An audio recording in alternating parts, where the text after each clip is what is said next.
ہمارا جو نعرہ تھا ووٹ کو عزت دو کا جو ہوا ہے میں ریپیٹ نہیں کرنا چاہتا. خان نہیں ہے نا تو یہ پاکستان تو نہیں چلنا چاہیے خان کے بعد. السلام علیکم ناظرین کرام، میں ہوں عبدالباسط سواتی اور آپ دیکھ رہے ہیں میرا ڈیجیٹل چینل. ناظرین کرام، انتہائی اہم ویڈیو آپ دیکھیے، پھر اس پر ڈیٹیل میں بات کرتے ہیں.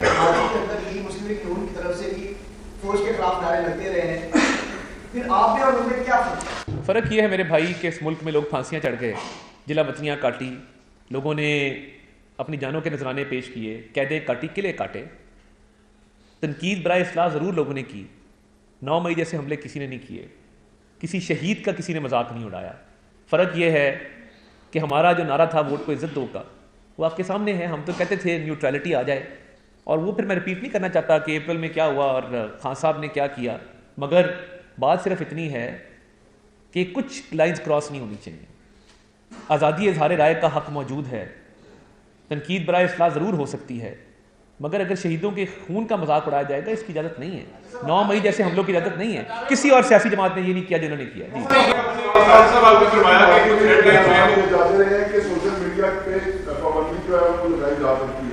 کیا سیاسی جماعت کے حیثیت سے آپ اسے ایک چیز کی حق میں ہیں، اور دوسرا یہ کہ اگر آپ کوئی کارروائی کرتے ہیں تو وہ ایک سیاسی کارروائی نظر آتی ہے، یہ ادارے نہیں اپنی کوئی کارروائی کر سکتے اس حوالے سے؟ دیکھیے، قانون میں کارروائی جو ہے وہ ایف آئی اے کا سائبر ونگ ہے وہ کر سکتا ہے، اور سائبر لاز اس پہ موجود ہیں. مگر میں جو آپ نے اصل سوال کیا، دیکھیں بطور سیاسی جماعت میں یہ سمجھتا ہوں کہ ہمیں تمام سیاسی جماعتوں کو ایک چارٹر کرنا ہوگا بیٹھ کے سوشل میڈیا کے حوالے سے.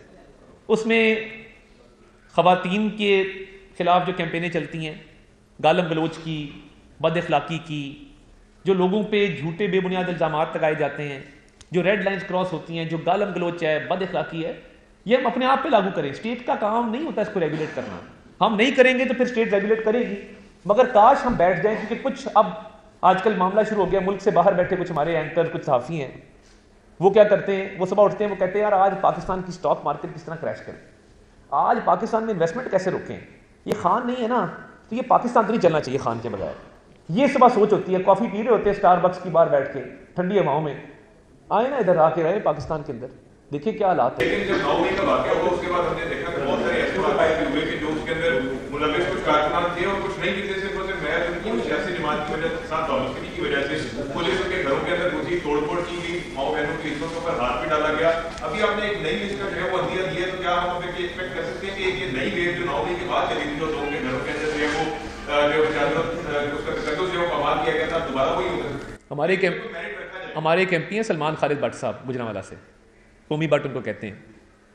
ان کی والدہ دنیا سے جا چکی ہیں کیونکہ شہزاد اکبر کے کہنے پہ ان کے گھر ریڈ کیا. کہتا وہ 9 مئی میں نہیں تھے میرے بھائی، نہ میں 9 مئی میں تھا کہ جب میرے گھر کا دروازہ توڑا گیا تھا رات کے 12 بجے. وہ صرف شہزاد اکبر کا آرڈر تھا. آج کہاں ہے شہزاد اکبر؟ کہنے کا مقصد صرف یہ ہے ہم نے بابیلا نہیں کیا، ہم روئے نہیں، ہم نے صبر حوصلے کے ساتھ حالات کا مقابلہ کیا. شہباز شریف صاحب کی، نواز شریف صاحب کی والدہ کی میت پڑی تھی گھر میں. جواد الحسن صاحب کی کورٹ تھی، نیب کورٹ نمبر 2 ادھر لاہور میں ہی موجود ہے. تو انہوں نے کہا کہ سر میری والدہ کی ڈیتھ ہو گئی ہے، مجھے گھر جانے دیا جائے. افسوس کرنے والے لوگ آ رہے تھے. جج صاحب نے کہا تھا کہ جرا کرنے ذرا. یہ جو ایک منظر پیش کیا جا رہا ہے نا مظلومیت کا، کائنڈلی تاریخ کو تھوڑا سا دیکھیں. اور یہ ماضی قریب کی بات کر رہا ہوں، میں 90 کی دہائی کی یا ضیاء الحق صاحب کے دور کی بات نہیں کر رہا. 2018 سے 22 تک جو ہوا ہے میں ریپیٹ نہیں کرنا چاہتا. ہم نے 9 مئی نہیں کیا تھا. ہاں، جنہوں نے کیا ہے ان کو چاہیے تھا کہ گرفتاریاں دیتے. نواز شریف کی بیٹی کو اگر نواز شریف کے سامنے گرفتار کیا گیا ہے تو گرفتاری دی ہے نا.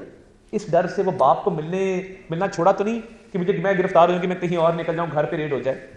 تو بات یہ ہے کہ میثاق مفاہمت کی ہم نے بات کی ہے، اور ہم چاہتے ہیں کہ جو لوگ ملوث نہیں ہیں، جن کے خلاف ایویڈنس نہیں ہیں، ان کے حوالے سے بات چیت کر کے کوئی رستہ کھولا جائے. مگر جن کے چہرے عیاں ہیں سی سی ٹی وی فوٹیج میں، جیو فینسنگ کے اندر جن کی موبائل کی لوکیشن 2-2 ڈھائی گھنٹے لاہور کی گرجا چوک کی آ رہی ہے، جناح ہاؤس کی آ رہی ہے، مال آف لاہور کی آ رہی ہے، ان کی تحقیقات لازم ہیں.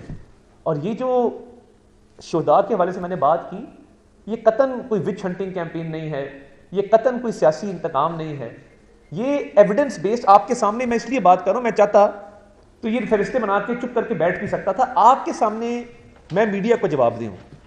چوتھا ستون ہے اس ریاست کا، اور چوتھا ستون میں مانتا ہوں بطور وزیر اطلاعات اس چوتھے ستون کے سامنے میں آج اپنی جواب دہی کرنے آیا ہوں. میں اپنے آپ کو آپ کے سامنے احتساب کے لیے پیش کرنے آیا ہوں کہ یہ کام ہم نے کرنا ہے, آپ کی مدد کے ساتھ کریں گے, اور جو بھی بنے گی فہرست جس میں یہ لوگ شامل ہوں گے آپ کے سامنے ایویڈنس لائیں گے, نام لے کے آئیں گے, کسی کے ساتھ کوئی زیادتی نہیں ہوگی, اس کی بھی ہم ضمانت دیتے ہیں. جی صاحب 9 مئی کو کافی عرصہ آپ کیا, اس میں آپ کی حکومت بھی تھی, پھر نگران حکومت بھی آئی, اور اس کا ایک بھی کردار ابھی تک منطقی انجام کو نہیں پہنچا, جن کا بار بار آپ تذکرہ کرتے ہیں, بلکہ وہ الیکشن لڑ کے اور رکن اسمبلی بھی منتخب ہو چکے ہیں, بہت سارے کردار ایسے بھی ہیں, کسی کے خلاف آپ نے کارروائی نہیں کیا. ایک مطلب پھر سے شوبہ کی توہین کا معاملہ آیا تو آپ نے بڑے دردناک انداز میں آپ نے یہ سارا کچھ بیان بھی کیا ہے کہ اب کارروائی ہوگی, کیا اسی طرح کی کارروائی ہوگی کہ پھر وہ اسی طرح سے؟ دیکھیں میں یہ سمجھتا ہوں, میں بالکل اس چیز کو سمجھتا ہوں کہ ایک ڈیو پروسیس آف لا یہ کہتا ہے کہ جب کسی کا ٹرائل کسی بھی کورٹ میں شروع ہوگا اس میں اس کو اپنے موقع دینے ہیں, اور کوئی شخص مفرور ہے تو اس کے پھر مخصوص دن ہے کہ اتنے دنوں تک آپ اس کو اشتہاری ڈکلیئر نہیں کر سکتے. آپ نے اخبار میں اشتہار دینا ہے, اس کے گھر کے باہر آپ نے وہ آویزاں کرنا ہے نوٹس, آپ نے بار بار حکم نامہ طلبی جسے کہتے ہیں قانونی زبان میں, وہ آپ نے اس کو سرو کرنا ہے, سمن بھجوانے ہیں.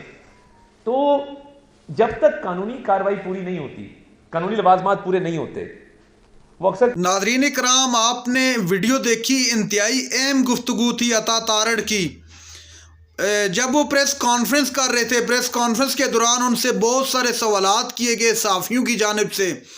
ایک تو سب سے جو بڑی خبر ہے وہ آپ کو بتا دیں, آج جو ملاقات ہوئی ہے شہباز شریف اور آرمی چیف صاحب کی ملاقات ہوئی ہے, اور GHQ میں بہت بڑے بڑے فیصلے سامنے آئے ہیں. ناظرین اکرام, اس کے علاوہ اگر بات کی جائے IMF کے حوالے سے تو وہاں پر IMF کے باہر اور امریکہ میں احتجاج کا سلسلہ جاری ہے پاکستان تحریک انصاف کی جانب سے. عطا تارڑ نے بھی ایک بات کی کہ اس وقت جو ہو رہا ہے یہ پاکستان تحریک انصاف بیسیکلی چاہ یہ رہی ہے کہ ان کے لیڈر کو رہا کر دیا جائے, اس کے بعد ہی IMF ان کو قسط ریلیز کرے, اس سے پہلے IMF ان کو قسط ریلیز نہ کرے. تو عطا تارڑ صاحب نے سے جب سوال کیا گیا کہ آپ کے دور حکومت کے اندر آپ بھی تو فوج کے خلاف بات کرتے تھے, صحافی کی جانب سے سوال کیا گیا, اور عمران خان بھی کرتے, تو آپ میں اور پاکستان تحریک انصاف میں کیا فرق رہ گیا؟ جس پر عطا تارڑ نے کہا کہ ہم میں اور ان میں یہ فرق ہے کہ وہ لوگ جلاؤ گراؤ والی سیاست کرتے ہیں, ہم جلاؤ گراؤ نہیں کرتے بلکہ ہم تنقید برائے اصلاح کرتے ہیں. آپ نے دیکھا کہ ہم نے تنقید کی صرف اصلاح کی خاطر. خیر یہ عطا تارڑ کا پوائنٹ آف ویو ہے, آپ اس سے ایگری ڈس ایگری کر سکتے ہیں, لیکن آپ نے دیکھا کہ ماضی کے اندر انہوں نے بھی کیا کچھ کیا. پاکستان تحریک انصاف کے گرد گھیرا مزید تنگ کرنے کی بھی بات کی عطا تارڑ صاحب نے کہ ان کے خلاف گھیرا مزید تنگ ہوگا, عنایت مئی کے تمام کردار اپنے انجام کو پہنچیں گے. بہرحال دیکھتے ہیں یہ معاملہ کدھر جاتا ہے. ناظرین اکرام, یہ تھی آج کی ہماری ویڈیو. چینل پر جو نئے چینل کو سبسکرائب کر لیں. اگلی ویڈیو تک کے لیے اللہ حافظ.